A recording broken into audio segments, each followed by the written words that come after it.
प्रभुलाई धेरै धन्यवाद। फेरि पनि सम्पूर्ण प्रभुका प्रिय छोराछोरीहरू जसले मेरो युट्युब च्यानलबाट मलाई सुन्दै हुनुहुन्छ, सम्पूर्णलाई ख्रिस्टे बादन सलाम जय मसीह। परमेश्वरले यहाँहरू सम्पूर्णलाई आशिष दिनुभएको होस्।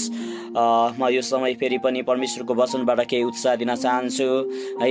अनि प्रभुलाई खोजिरहौ है। जब हामी परमेश्वरलाई चाहिँ खोजिरहनु पर्दछ, जब प्रभुलाई खोज्नु भनेको चाहिँ एउटा समर्पित जीवनको सुरुवात गर्नु हो है। प्रियहरू, म तपाईँलाई यो उत्साह दिन चाहन्छु कि एउटा क्रिस्चियन जीवनको चाहिँ पहिलो र आवश्यक कुरा चाहिँ यो कि परमेश्वरलाई खोज्नु है। आज हामी परमेश्वरलाई कस्तो अवस्थामा खोजिराखेका छौँ? प्रियहरू, धेरैजना मानिसहरूले आज आफूलाई समस्याको अवस्थामा, आफूलाई दुःख पर्दा, आफूलाई कष्ट पर्दा, आफूमा सतावट आउँदाखेरि चाहिँ प्रभुलाई खोजी गर्दछ, प्रभु येशू ख्रिस्टको खोजी गर्दछ है। अनि हामी एकदमै दुःखमा मात्रै, केवल समस्यामा मात्रै हामीले प्रभुको खोजी गरिराखेका छौँ। मेरा प्रियहरू, त्यसो होइन।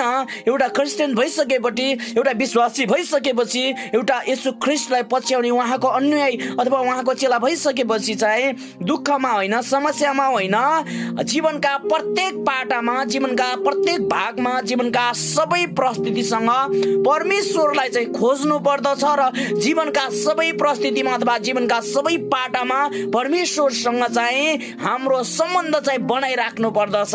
खालि हामीले दुःखमा, सतावटमा, समस्यामा मात्रै होइन हामीले उहाँलाई खोज्ने, हाम्रो येशूलाई खोज्ने। हामीले जीवनका सबै पाटामा उहाँलाई खोज्नुपर्छ है। उहाँसँग सबै परिस्थितिमा, दुःखमा पनि, समस्यामा पनि, खेदमा पनि, सतावटमा पनि, सबै परिस्थितिमा उहाँसँग सम्बन्ध बनाइराख्नुपर्छ र उहाँलाई खोजि नै रहनुपर्छ।